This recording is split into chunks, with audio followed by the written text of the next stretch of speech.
First ever factory outlet Mukunda jewellery KPHB Kothapet Khammam Somajiguda Hanmakonda. నమస్తే, మీరు చూస్తుంది సుమన్ టీవీ. నేను మీ కీర్తి.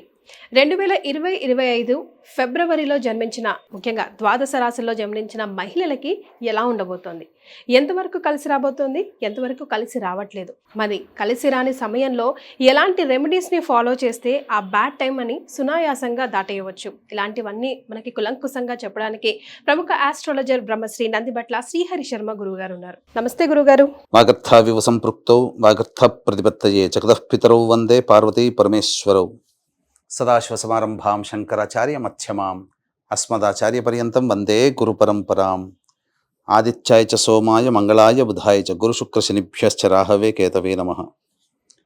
శృంగేరి జగద్గురు పీఠాధిపతులకి, కంచపీఠాధిపతులకి నమస్కారములు తెలియజేసుకుంటూ కార్యక్రమాన్ని ప్రారంభిద్దాం. తులారాశిలో జన్మించిన మహిళలకి ఫిబ్రవరి నెల ఎలా ఉంటుందో తెలియజేస్తారా? ఫిబ్రవరి 1వ తారీఖు నుంచి 15వ తారీఖు వరకు తులారాశి వారికి ఏ విధంగా ఉండబోతుందో తెలుసుకునేందుకు గ్రహ సంచారం తెలుసుకుందాం. రాశి నుంచి 4వ ఇంట రవి బుధుడు, 5వ ఇంట శని మరియు 6వ ఇంట శుక్రుడు రాహువు, 8వ ఇంట గురువు వక్రీకరించి ఉండడం, అలాగే కుజుడు స్తంభించి 9వ ఇంట వక్రీకరించి స్థితి పొంది ఉండడం, 12వ ఇంట కేతు. వెరచి చూసుకున్నట్లయితే గ్రహ స్థితిగతులు అనుకూలంగా లేవు, కానీ గ్రహ సంచారం ఏదైతే ఉందో ప్రధానంగా అవి మీకు ఈ 15వ తారీఖు లోపల దాదాపు ఎక్కువ రోజులు మీకు అనుకూలంగా ఉన్నాయి. కాబట్టి అనుకూలం ఉన్నటువంటి రోజుల్లో మీరు ఏదైతే పనులు అనుకుంటారో ఈ 15వ తారీఖు రోజుల్లో ఏ రోజుల్లో మీకు అనుకూలంగా ఉంటుంది, ఏ రోజుల్లో మీకు అనుకూలంగా ఉండదనే విషయాలు, ఏ రోజుల్లో ఖర్చులు ఉంటాయి, ఏ రోజుల్లో ఆదాయం బాగుంటుందనే విషయాల గురించి సవివరంగా మీకు తెలియజేసే ప్రయత్నం చేస్తాను. ముందుగా ప్రధానంగా చూసుకున్నట్లయితే రవి బుధుల యొక్క ప్రభావం 11, 12 తారీఖుల వరకు కూడాను మీరు ఏదైతే నిరుద్యోగస్తులు ఉంటారో ఆ నిరుద్యోగస్తులు బాగా కష్టపడితే తప్ప ఫలితాన్ని పొందనటువంటి పరిస్థితి. ఉద్యోగము అన్నీ కూడా ఎండమావిలాగా అన్నీ అయిపోతాయి, వస్తున్నట్టుగా ఉంటుంది, కానీ ఆఖరి నిమిషంలో చేయి జారిపోయే అవకాశాలు ఉంటాయి. ఇక పనిచేస్తున్నటువంటి ఉద్యోగస్తులు ఎవరైనా కావచ్చు, ప్రభుత్వ రంగ మహిళలైనా కావచ్చు, వీళ్ళందరూ కూడా ప్రధానంగా ఒళ్ళు దగ్గర పెట్టుకొని పనిచేయాల్సినటువంటి పరిస్థితి. ఏమాత్రము తప్పు జరిగినా అది మీ యొక్క భవిష్యత్తుని నిర్ణయించే విధంగా ఉండబోతుంది. కాబట్టి లౌక్యముతో తోటి ఉద్యోగస్తులతో, అధికారులతో ఇబ్బందులు పడకుండా 12వ తారీఖు వరకు మీరు చక్కగా నిర్వహించుకోండి. తద్వారా మీకు ఉన్నటువంటి సమస్యలు వాటంతటవే పరిష్కారం అవుతాయి. ఇక ప్రధానంగా శని పంచమ స్థాన ప్రభావము, ఈ కారణం చేత సంతాన మూలకంగా సమస్యలు ఎదుర్కోవడం, కానీ ఏ పని ఆలోచన చేసినా ఆ పని ప్రధానంగా చేయలేకపోవడము, తద్వారా వృధా కాలయాపన జరగడం, ఏ పని యందు ఆసక్తి లేకపోవడం అనేటువంటిది ఉంటుంది. ఇక శుక్ర రాహుల యొక్క ప్రభావము మీ యొక్క జాతకరీత్యా ఏం తెలియచేస్తుంది, సమస్యలు అనేటువంటివి ఇక్కడ మీకు గోచరమవుతున్నాయి. పాపగ్రహ ప్రభావం వలన సమస్యలు గోచరమవుతున్నాయి, కానీ రాష్ట్రాధిపతి అయినటువంటి శుక్రుడు మరియు రాహు స్థితి కలిసి ఉండడం, ఈ యొక్క గ్రహస్థితి ఏదైతే మీకు ఏం తెలియచేస్తుందంటే మొక్కవని ధైర్యంతో ముందడుగు వేయండి, ధైర్యే సాహసే లక్ష్మి అన్నట్టుగా ఉండాలి, అన్నిటికంటే మించి ఆత్మవిశ్వాసంతో ముందడుగు వేయమని ఈ గ్రహ సంచారం తెలియజేస్తుంది. ఇక అష్టమంలో ఉన్నటువంటి గురువు ప్రధానంగా అనారోగ్య సూచన ఇస్తున్నప్పటికీ సప్తమ భావ ఫలితాలను కూడా ఇవ్వడం చేత ఆఖరి నిమిషంలోనైనా కానీ పెద్దవాళ్ళ సహాయ సహకారాలతో మీకు ఉన్నటువంటి సమస్యల్ని పరిష్కరించుకుంటారు. వివాహాది శుభకార్యాలకు సంబంధించినటువంటి ప్రయత్నంలో ఉన్నటువంటి వారికి వివాహము కుదురుతుంది. కాకపోతే ఈ సంబంధించినటువంటి వివాహ ప్రయత్నాలకి మీరే యాక్సెప్టెన్సీ ఇవ్వరు, మీ దగ్గరే లోపం ఉంది. మీరు ఓకే అని చెప్పుకుంటే గ్రహాలు అనుకూలంగా వివాహాన్ని నిశ్చయం చేయడానికి అనుకూలంగా ఉన్నాయి. ఇక నవమ స్థానంలో కుజుడు స్థితి పొంది ఉండడం, స్తంభించి ఉండడం, ప్రధానంగా చూసుకున్నట్లయితే ఆరోగ్యం పట్ల శ్రద్ధ వహించాల్సినటువంటి పరిస్థితి, అనగా అధిక వేడితో బాధపడాల్సినటువంటి పరిస్థితులు గోచరమవుతున్నాయి. అలాగే పిత్రార్జితము స్వార్జితము సంబంధించింది కావచ్చు, లేకపోతే ఎన్నాళ్ళ నుంచి నడుస్తున్నటువంటి civil court issues, land issues ఏవైతే ఉన్నాయో వాటికి సంబంధించినటువంటి కదలిక ఏర్పడబోతుంది. ముఖ్యంగా ఈ రాహుకేతుల యొక్క ప్రభావం వలన మీకు ప్రధానంగా ఆటంకాలు ఎదురైనప్పటికీ ఆత్మవిశ్వాసంతో ముందడుగు వేస్తే మీకు యోగాన్ని ఇవ్వడానికి ఈ రాహుకేతులు కూడా అనుకూలంగా ఉన్నాయి.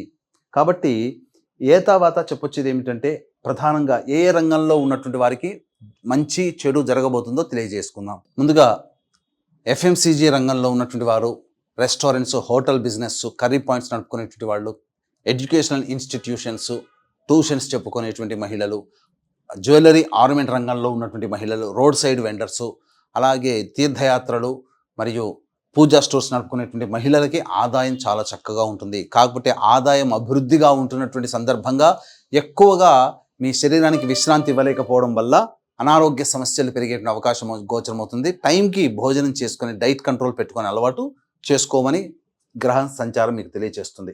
ఇక ప్రధానంగా చూసుకున్నట్లయితే ఈ ఇనుము స్టీల్ ఇండస్ట్రీస్లో ఉన్నటువంటి వాళ్ళు, ఏసీ సంబంధించినటువంటి రంగంలో ఉన్నటువంటి మహిళలు, ప్లాస్టిక్ సామాన్లు, అలాగే దిగువ స్థాయి ఉద్యోగస్తులు ఎవరైతే ఉంటారో, పెట్రోల్ బంక్స్, మైనింగ్ వ్యాపారస్తులు ఎవరైతే ఉంటారో, తోలు చర్మ సంబంధమైనటువంటి వ్యాపార మహిళలు ఎవరైతే ఉంటారో వాళ్ళు జాగ్రత్తలు పాటించండి. సిమెంట్ వ్యాపారస్తులు కూడా చెప్పవచ్చు.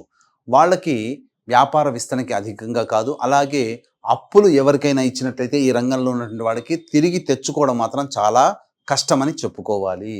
ఇక రియల్ ఎస్టేట్ రంగంలో ఉన్నటువంటి మహిళలు వ్యాపార విస్తరణ జోలికి వెళ్లకుండా ఉన్నవాటితో సర్దుకుపోండి. లాయరు, జడ్జి రంగంలో ఉన్నటువంటి వాళ్ళు తమ వృత్తిని కొనసాగించండి తప్ప వృత్తిలో వచ్చేటువంటి ఆటంకాలని మీరు భయపడి ఆ యొక్క ఆటంకాలకి సంబంధించినటువంటి పనులని మీరు మానుకోకండి.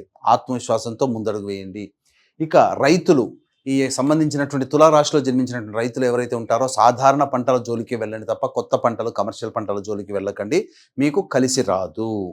ఇక ఏ ఏ రోజుల్లో ఆదాయము బాగుంటుంది, ఖర్చు అధికంగా ఉంటుంది, మనస్సు ప్రశాంతము ఆనందంగా ఎప్పుడు ఉంటుంది, ప్రశాంతత ఎప్పుడు లోపిస్తుంది అనే విషయాల గురించి క్లుప్తంగా తెలియజేసుకుందాం. ముందుగా వీక్షించేటువంటి ప్రేక్షకులకి గమనిక, ఈ ఫిబ్రవరి 12వ తారీఖు రోజున మహామాఘి అంటే మాఘ పౌర్ణమి రోజున త్రివేణి సంగమం ప్రయాగ క్షేత్రము ఇప్పుడు 144 ఏళ్లకి ఒకసారి వస్తున్నటువంటి కుంభమేళాలో జాతకరీత్యా కలుగు విద్య, వివాహ, ఉద్యోగ, దాంపత్య, సంతాన, అనారోగ్య సమస్యల నివారణకి, అలాగే ఇప్పుడు సమస్యలు ఎదుర్కొంటున్నాము అంటే గత జన్మ కర్మదోషాలు ప్రభావం వలన, కాబట్టి గత జన్మ కర్మదోష నివారణ హోమాలు ఈ 2025 సంవత్సరంలో 12 రాశుల వారికి శని భగవానుడు ఇబ్బందులు పాలు చేస్తున్నాడు. కాబట్టి శనీశ్వర నివారణ హోమాలు, శని దోష నివారణ హోమాలు పర్ హెడ్ 2100 రూపాయలకి చేయించడం జరుగుతుంది.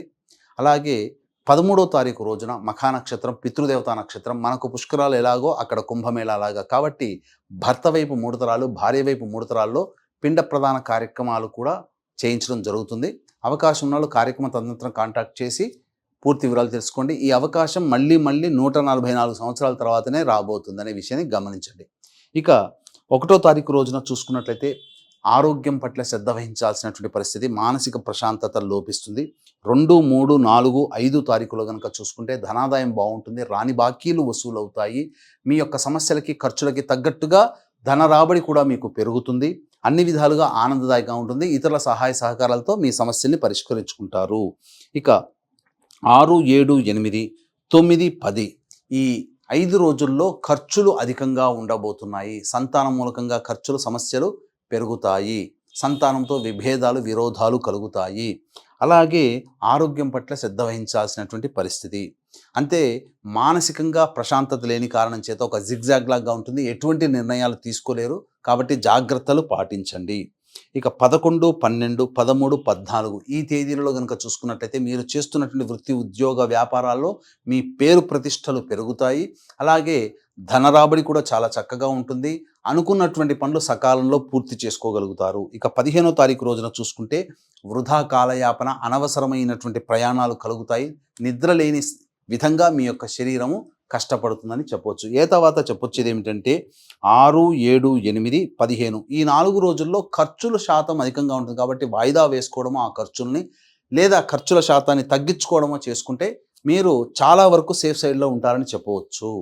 ఇక ఈ తులారాశిలో జన్మించినటువంటి మహిళలకి వచ్చేటువంటి సమస్యల పరిష్కారం కోసం ప్రతిరోజు శివాలయ సందర్శనం చేసుకొని శివాలయంలో అర్చన కార్యక్రమాలు జరిపించుకోండి. తద్వారా చాలా మటుకు సమస్యల పరిష్కారం అవుతాయి.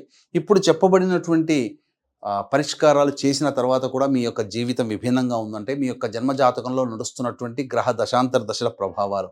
కావున దగ్గరలోని మంచి ఉపాసనాపరులైనటువంటి జ్యోతిష్యుని సంప్రదించినట్లయితే మరింత మెరుగైనటువంటి ఫలితాలు పొందుతారని తెలియజేయవచ్చు. ధన్యవాదాలండి. సర్వం శ్రీ ఉమామహేశ్వర పరబ్రహ్మార్పణమస్తు.